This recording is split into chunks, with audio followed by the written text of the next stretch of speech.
With recent changes to Canadian immigration policies, a lot of my friends, family members, or colleagues have been planning to relocate to Canada or in the process of relocating to Canada.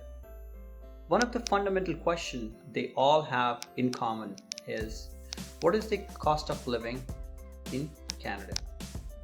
As we all know, the cost of living broadly depends on whether you're single, you're married, with kids, without the kids, whether you have a car, whether you use public transportation, whether you live in a detached home, semi-detached home, apartments or condos, or whether you're living in Ontario province, Alberta province, or various provinces you have, right? The cost of living broadly depends on all these parameters.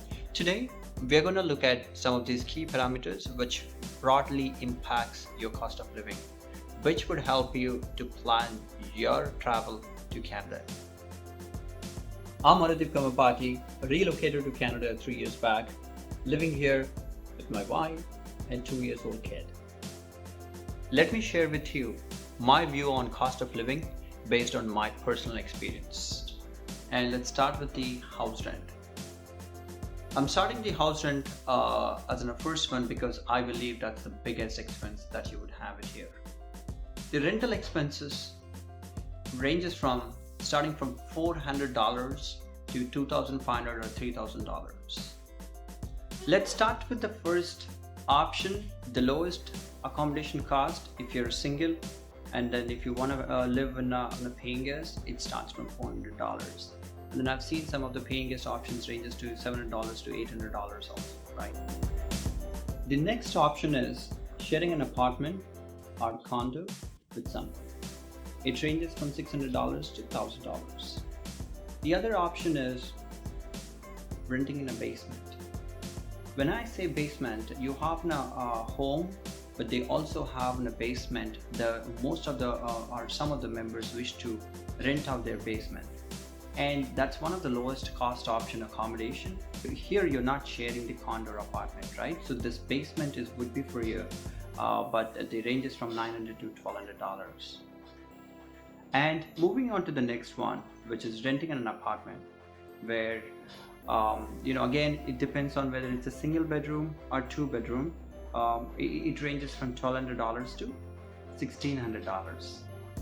Some of the apartments may ask you for parking charges that may range from $50 to $100. The other one is renting a condo, which I am doing currently. And again, it also ranges, depends on single bedroom or two bedroom, right? It ranges from $1,400 to $2,000. If you, especially on the condos, if you're planning to stay in Toronto, it may increase by 10 to 15%. If you're looking at a Brampton, it'll reduce by 10 to 15%. I'm based off Mississauga, and this is the range I've seen here. And when you're renting a condo, some of the condos includes hydro. Some of the condos, they do not include hydro charges. The other one is renting a townhome. It ranges from $1,500 to $1,800, and most of the townhomes will ask you to have your own utilities. That may cost you approximately $200 to $400. So when you're looking at renting a townhome, you'll combine your basic rent plus utilities. And we'll move on to the next one, which is semi-detached home. The semi-detached is slightly expensive than renting a townhome. That ranges from $1,600 to $2,000. I have seen some of the semi-detached going to $2,200 also, but that's on the higher side, right? So, but every semi-detached home will ask you to pay your own utility cost, which is again $200 to $400. The most expensive that I've seen is the renting a detached home. At least it starts from $1,800 to on average $2,400, but it has gone to $3,000, $3,500 also, right? And you will have to pay your own utilities.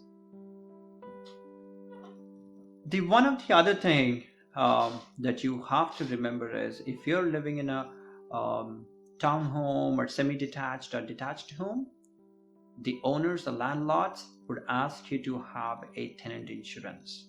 Per month, it's $20 to $30. So you decide based on your income levels, based on your preference, based on your lifestyle.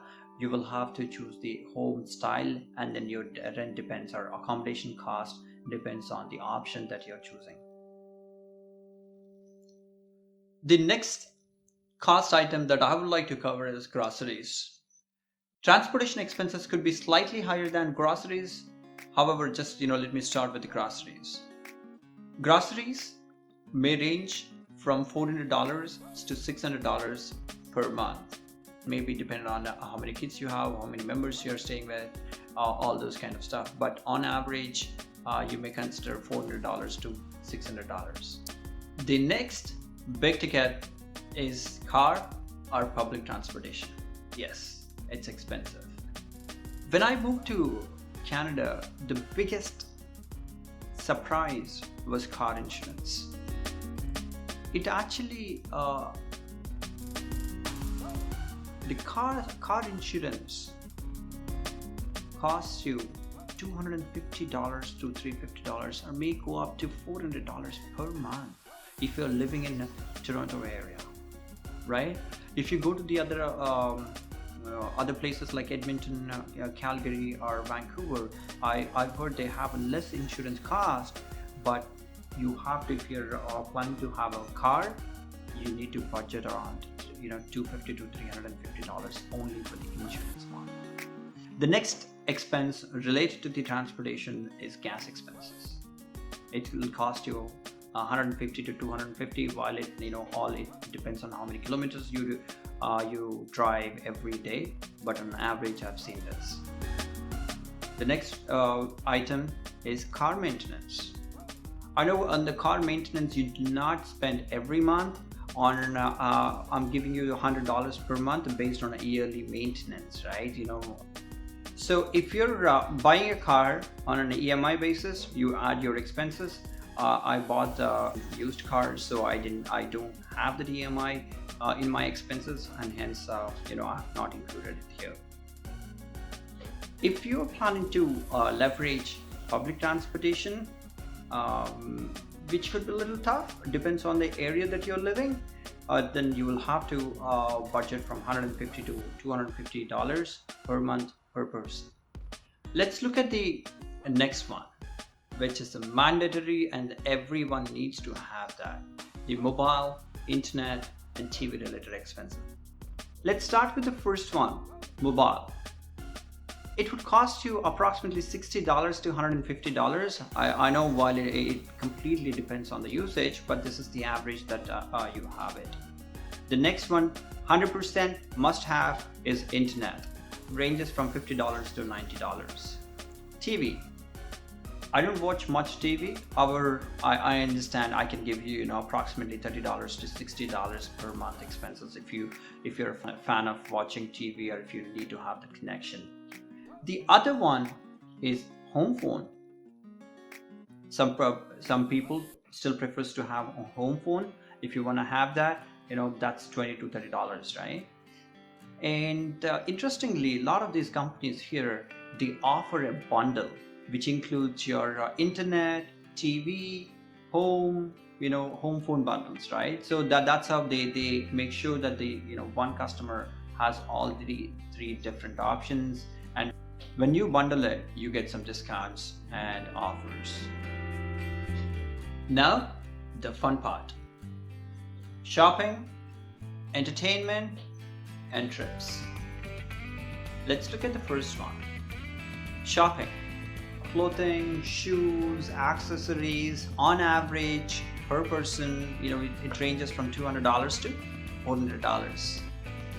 The next one is entertainment, like going to restaurants, movies, bars, pubs, and everything. This is one of the line items which completely depends on your personal lifestyle. Based on my lifestyle, I've seen per person it ranges from $50 to $200. And the third one, trips. I'm a big fan of trips. Canada has beautiful places, and trust me, every weekend you'll have something or the other, a place to go around. And this is the biggest expenses you'll incur as well, right? Based on my last year expenses per month, I was looking at $400 on average per person expenses. That's all. Those are the some of the key parameters that will impact your cost of living in Canada.